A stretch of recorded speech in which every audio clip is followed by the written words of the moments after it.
Assalamualaikum warahmatullahi wabarakatuh. Al-Quran ialah sebenar-benarnya kitab suci berisi wahyu yang diturunkan oleh Allah Subhanahu wa Ta'ala kepada Nabi Muhammad SAW melalui perantara malaikat Jibril dan menjadi salah satu mukjizat Rasulullah. Al-Quran ialah kitab penyempurna daripada kitab-kitab terdahulu, yaitu seperti kitab Taurat, Zabur, dan Injil. Al-Quran merupakan petunjuk bagi manusia. Fungsi Al-Quran bagi umat manusia adalah sebagai pedoman hidup. Al-Quran dan hadis sahih Rasulullah menuntun kita kepada jalan yang benar dan diridhoi oleh Allah Subhanahu wa Ta'ala. Segala macam permasalahan semuanya ada jawabannya dalam Al-Quran. Hal ini pula yang membuktikan bahwa Al-Quran benar-benar berasal dari kalam Allah, bukan dari buatan manusia. Nah, berikut ialah beberapa keajaiban Al-Quran di dunia. Tapi sebelum kita lanjut ke video, kalian jangan lupa ya untuk klik tombol like, comment, share, and subscribe channel 18 News ya guys, supaya kalian gak ketinggalan informasi-informasi yang menarik dan juga yang bermanfaat pastinya.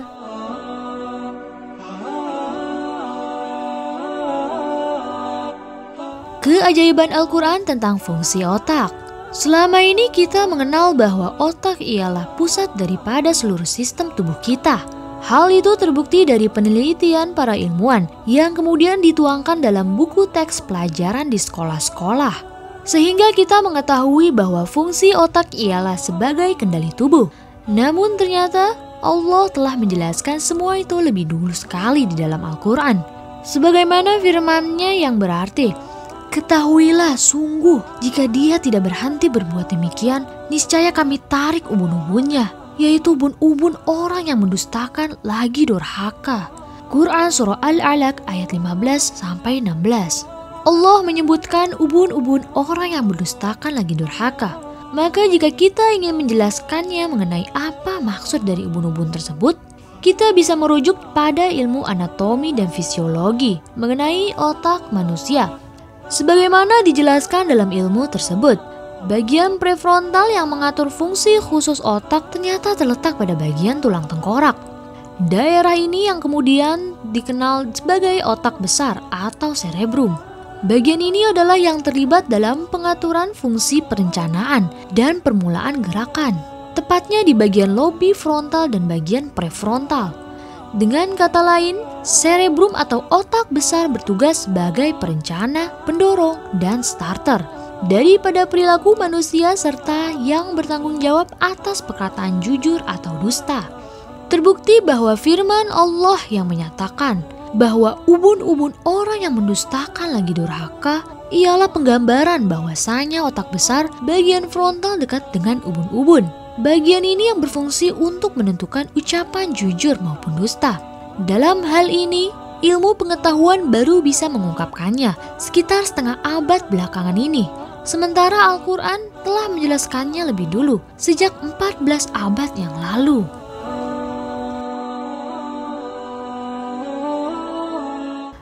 Keajaiban Al-Quran tentang air susu ibu. Air susu ibu atau biasa disebut dengan ASI ialah makanan paling sempurna bagi seorang bayi. Air susu ibu mengandung banyak gizi dan nutrisi lainnya yang sangat dibutuhkan bagi pertumbuhan dan perkembangan bayi. Tidak ada ilmu pengetahuan yang menampilkan hal tersebut karena secara ilmiah sekalipun air susu ibu telah terbukti manfaatnya. Begitu istimewanya ciptaan Allah yang satu ini. Bahkan sebaik-baiknya sumber makanan yang dapat diciptakan manusia modern sekalipun tidak ada yang bisa menandingi kehebatan ASI. Bahkan program ASI eksklusif di mana ibu menyusui dilarang memberikan makanan tambahan kepada bayinya sampai berumur 6 bulan dan tetap memberikan ASI sampai bayi berumur sekitar 2 tahun. Maka bayi tersebut baru kemudian dilakukan penyapihan. Allah Subhanahu wa Ta'ala telah menjelaskannya sejak ratusan tahun yang lalu, yang artinya, dan kami perintahkan kepada manusia berbuat baik kepada 2 orang ibu bapaknya.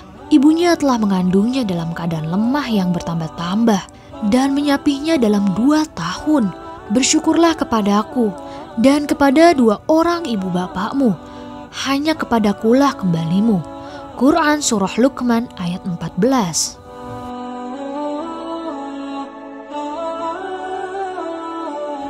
Keajaiban Al-Quran tentang lapisan atmosfer.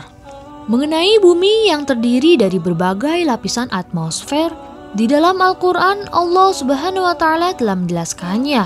Dialah Allah yang menjadikan segala yang ada di bumi untuk kamu, dan Dia berkehendak menuju langit, lalu dijadikannya 7 langit, dan Dia Maha mengetahui segala sesuatu.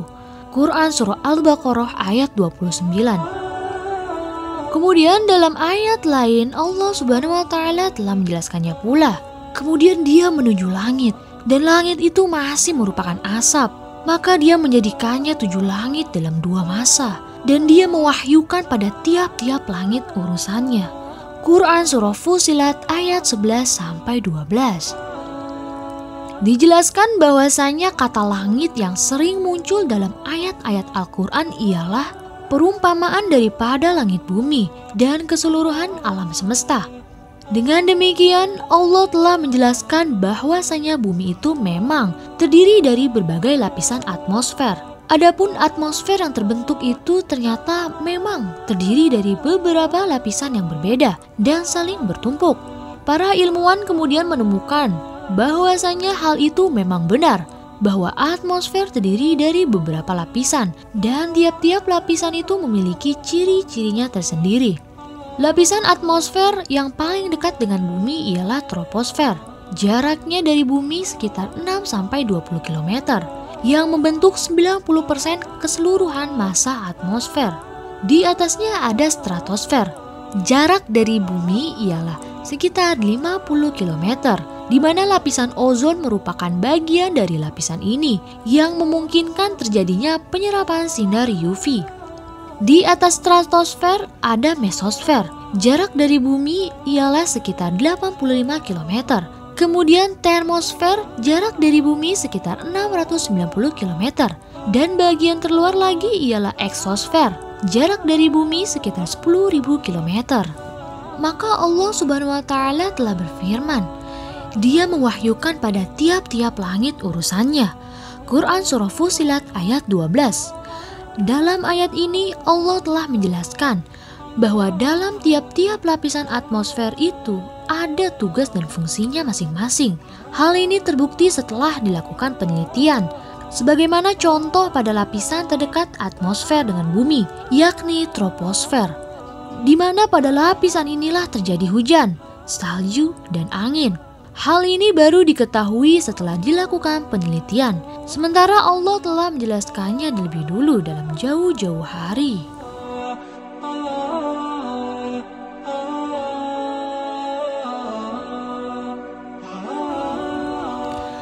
Keajaiban Al-Quran tentang fungsi gunung. Allah Subhanahu wa Ta'ala telah berfirman, dan telah kami jadikan di bumi ini gunung-gunung yang kokoh, supaya bumi itu tidak goncang bersama mereka. Quran Surah Al-Anbiya ayat 31. Sebagaimana dalam ayat Al-Quran tersebut, sungguh Allah yang Maha Kuasa telah menjelaskan kepada kita semua bahwa sebenar-benarnya Dia menciptakan gunung-gunung yang kokoh adalah untuk menahan bumi daripada goncangan, yang dalam hal ini bisa kita artikan sebagai salah satu peristiwa alam, seperti gempa. Padahal hal ini baru bisa terbukti pada masa geologi modern dengan alat-alat yang canggih. Menurut penelitian, gunung terbentuk dari adanya hasil pergerakan dan tumbukan antara lempeng-lempeng raksasa berbentuk kerak bumi. Ketika dua lempengan saling bertumbukan, maka lempeng yang paling kuat akan menyelip di bawah lempeng yang lemah, hingga kemudian terbentuk dataran tinggi berupa gunung dari lipatannya. Sementara pada lapisan bawah akan terbentuk bagian yang menghujam ke dalam dan sangat besar. Struktur ini kemudian digambarkan sebagai pasak di dalam Al-Quran. Maka Allah Subhanahu wa Ta'ala telah berfirman, bukankah kami telah menjadikan bumi itu sebagai hamparan dan gunung-gunung sebagai pasak? Quran Surah An-Naba ayat 6 dan 7.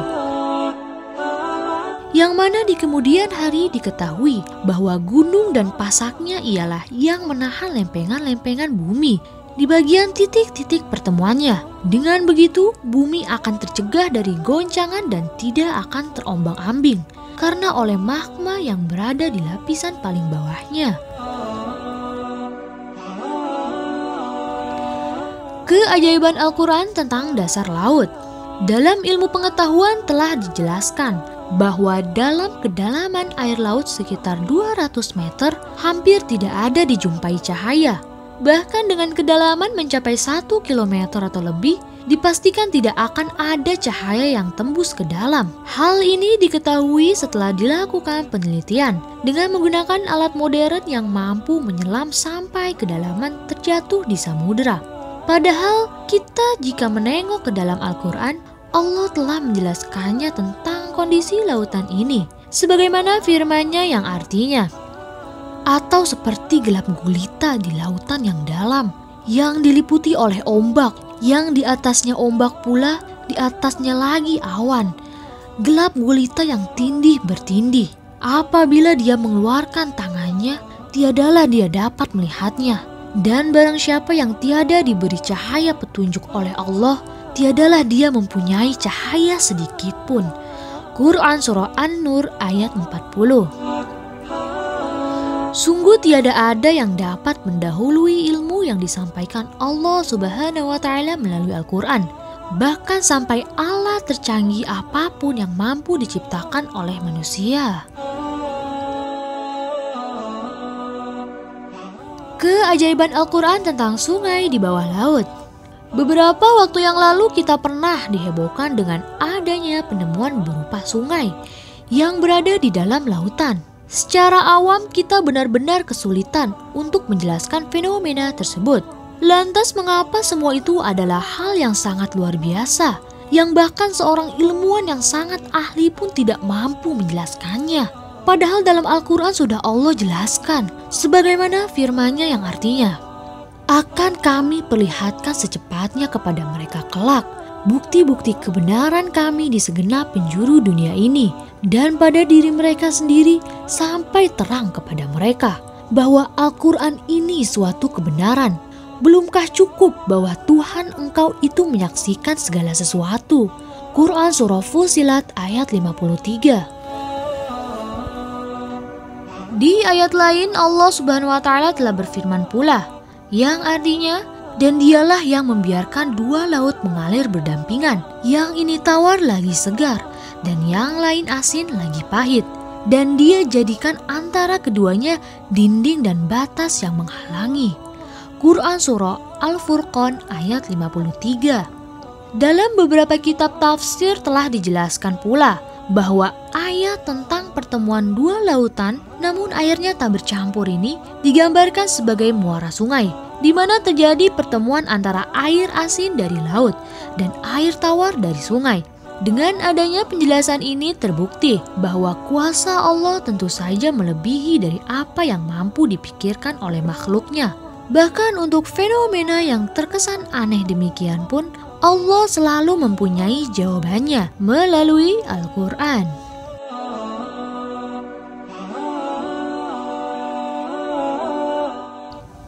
Keajaiban Al-Quran tentang relativitas waktu. Mengenai teori tentang relativitas waktu, kita mungkin mengenal seorang ilmuwan kenamaan yang bernama Albert Einstein sebagai pencetusnya. Menurut Einstein, waktu ditentukan oleh massa dan kecepatan, yang dengan kata lain, waktu dapat berubah sesuai dengan situasi dan kondisinya. Allah telah menjelaskannya di dalam Al-Quran, bahwasanya manusia terkadang akan merasa bahwa waktu yang mereka lalui terasa beda. Kadang waktu yang singkat terasa melambat, atau sebaliknya, waktu yang lambat justru terasa singkat. Allah Subhanahu wa Ta'ala telah berfirman yang artinya, dan mereka meminta kepadamu agar azab itu disegerakan. Padahal Allah sekali-kali tidak akan menyalahi janjinya. Sesungguhnya sehari di sisi Tuhanmu adalah seperti 1000 tahun menurut perhitunganmu. Quran Surah Al-Hajj ayat 47. Di ayat lain Allah juga telah menjelaskannya, yang artinya Dia mengatur urusan dari langit ke bumi. Kemudian urusan itu naik kepadanya, dalam satu hari yang kadarnya lamanya adalah 1000 tahun menurut perhitunganmu.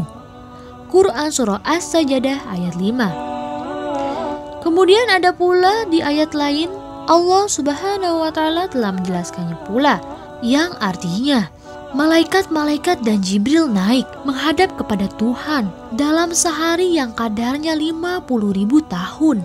Quran Surah Al-Ma'arij ayat 4. Berdasarkan 3 ayat tersebut saja sudah jelas bahwa perubahan waktu yang disebut sebagai teori relativitas itu sebenarnya telah ada. Bahkan sebelum Albert Einstein menemukannya, Allah telah menjelaskan segalanya di dalam Al-Quran. Kemudian hal itu tersebut terbukti kebenarannya oleh para ilmuwan. Demikianlah beberapa keajaiban Al-Quran di dunia ini, terutama jika ditinjau dari segi ilmu pengetahuan, maka sangat mudah untuk diterima oleh akal manusia. Perlu diingat juga bahwa itu semua hanyalah sedikit daripada keajaiban Al-Quran yang mulia. Maka jika seseorang ingin mengenal Islam, hendaknya belajarlah dari Al-Quran dan hadis-hadis yang sahih, bukan melihat kepada seorang muslim. Karena seorang muslim sendiri ialah manusia yang tidak terlepas dari dosa.